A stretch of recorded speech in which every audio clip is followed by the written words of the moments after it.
Make sure to be a member on the channel, link is in the description. Hello guys, once again it's Matt and today we have another video. So today we're going to take a look. The second video of today, of course, the first one we had the MatAWG F1 CT, so make sure to check that out. Yesterday I posted on the Lim 5, the new MiG-17 and the F14. And let's get into it. So today we are talking about the ultimate Sukhoi 17. The last variant of the Su-17 that was ever built, the Su-17M4. There are some other modifications later, but by Soviet standards was the last one. It is a fighter bomber basically, and an attacker kind of, you know, frontline bomber kind of thing. And yeah, we already had the M2 and the Su-22s. We have the UM3K and the M3. Which are basically Su-17s made for export. And now we have the ultimate version of the Su-17. So this is basically the best of them, you know. I thought that we were going to get the Su-25 in this patch, but yeah, we got the Su-17, and I'm kind of glad, you know. This aircraft is amazing. Has a very strong engine, and it can be very fast and very effective, especially at destroying ground things. But also, there's some other stuff that I want to talk about, that it makes this aircraft a very good fighter, or kind of a, you know, a multi-role kind of thing. So yeah, basically it's the same engine as the Su-17M2, so it's the Saturn, the Lyuka engines. It's not the R29s that the Su-22 uses, because that was an export variant, as I said. So the Su-17 domestically used the Saturn engines, and exported they used other engines. So yeah, so the engine is basically the same as the M2. The fuselage itself, it's kind of the same as the Su-22 that we already have, the M3 variant.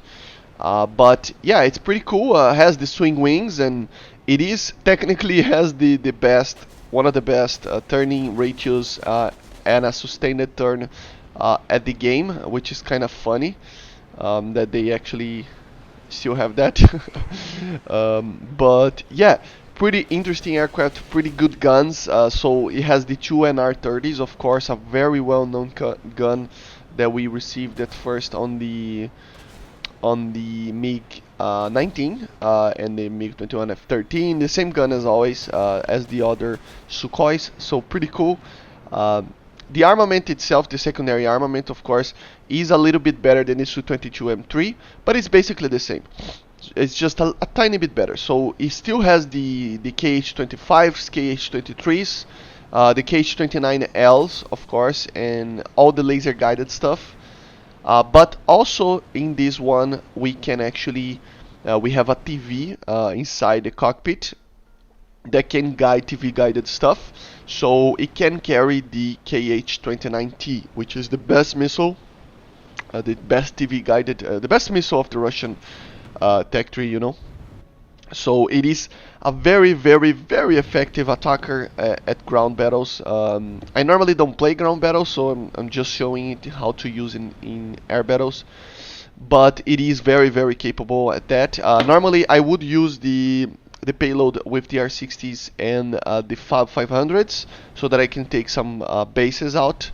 But the thing is, as I said on the MatAWG video, there are some bugs for the rentals. It's not technically a bug, but it is a problem with the rentals, that if you have a rental, you cannot use the custom loadout. So they already said that they are working on it, so probably in the next patch I will have it, the custom loadout, available for the new aircraft that comes. But for this patch, there are some aircraft that I am limited for the stock loadouts that we have. So here in this situation, and the best weapon that I want to finally talk about is, of course, the R60s. So I'm using 6 R60Ms, and of course it is the R60M. This is the main thing about this aircraft. There's these two differences, of course, but these are the main one. This is the main one. Of course, the KH-29T being the first one, which always helps to improve the capabilities of this aircraft in air to ground. but also the R6 being able to carry the R60M, it helps a lot, especially because this is a top tier aircraft. It's 11 point. Let me check. It's 11.0, so it will face a lot of top tier battles, and you just have to keep that in mind that these missiles are pretty good. Another thing that is different from the other Sukhois is the ability to carry a lot of countermeasures, so a lot of them. So technically you can carry, it's like 268 countermeasures, and technically it's because it's 256 with 4 little pods on the back side. You can see in the screen right now that you have the back side of the fuselage, you know, the upside. You can actually see that it has the 4 little pods of flares, you know, so it has a lot of normal flares. So these are the small flares, but it still has the large flares like the Su-17M4 that it has integrated into the aircraft. It has 12 launchers of big countermeasures, and that's the first one that are always released. Okay, so at first you have the 12 large ones, and then you get the 256 small ones. So yeah, these are the 3 main changes that you have in the Su-17. The KH-29T, the R60M, and a lot of countermeasures. It's basically all the Su-17 needed to be a top tier ground attack aircraft, you know. It's really, really good at doing that.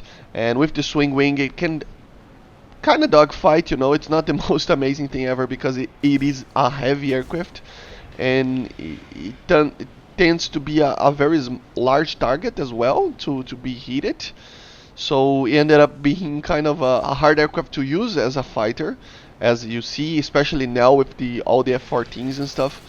Maybe in the future it will be a little bit easier to fly it, but to be honest, I would not use this as a fighter, you know. Even though I would take the R60s, I would use it as a bomber. So I would take with the 8 FAB 500s. Of course, I always say this because the FAB 500 M62 is technically probably the best, the most efficient bomb in the game.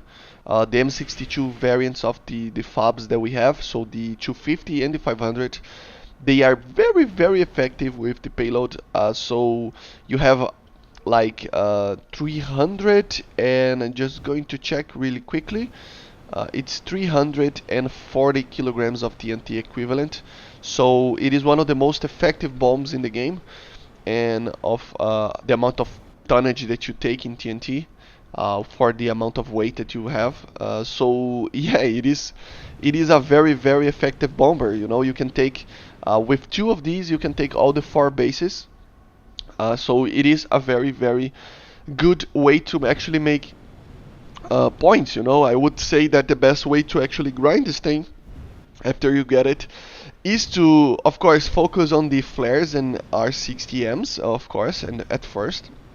And after that, I would focus the grind for the for the upgrades for the FAB 500, because it is such an amazing, it's an amazing bomb. You know, you can make it so that you research everything very quickly beyond that. Of course, it has some other stuff like the napalm stuff, not very effective, but still the ZAB 500. We still have the S-24s. We have the S-25 is, of course, a very good missile as well. I still prefer the KH-25, but still, it's pretty good. And another very good rocket, the S-13, which is a very large one. With the custom, you can make all sorts of attacking positions and stuff. So I still think that, to be honest, the MiG-17K is better, just because you can take more advanced weaponry and you have a better sight system. You know, you have that kind of a FLIR, I think it's called, or something like that, which is the camera that you can actually lock stuff and use the zoom and stuff like that. So it becomes a lot easier to actually hit targets from far away and not being hit by anti-air. But still, it doesn't mean that the Sukhoi is, you know, that it's not good. You know, it's really, really, really amazing. It's just that the 27 as a tank destroyer it would be better, and I think as maybe as a fast bomber, I don't know. I mean, I still like the Sukhoi, but there's kind of no reason to use it over the MiG-17 in general. You know, it's kind of lame, but yeah, I have to say that in general the MiG-17 will be MiG-27K will be better. There are some things that the MiG-27 the Sukhoi have over the 27, like carrying 6 R60Ms. But even with that, the all-around capabilities of the 27 are better. But still, um, we needed this aircraft, of course. I still think that we might see a Sukhoi 25 very soon. But other aircraft that we might see after this one is probably the Su-24, which is kind of the like it's the evolution of this type of bomber and aircraft, you know. So I still think that we should see better stuff than the Su-22 and the Sukhoi line. It's just that the Sukhois are not as good as the MiG-27 in my opinion. It doesn't mean that they are bad, but still. And yeah, but basically this is it. I hope you enjoyed, and make sure to get out there. It's a worth aircraft. I mean, it's basically the same, but if you like the Su-17 and the Su-22, this is like the best variant of it. It doesn't change much, but the small changes make it so that it's worth the 11.0 BR. And the Su-17M4, for example, it's not worth it. So I see you guys. Bye.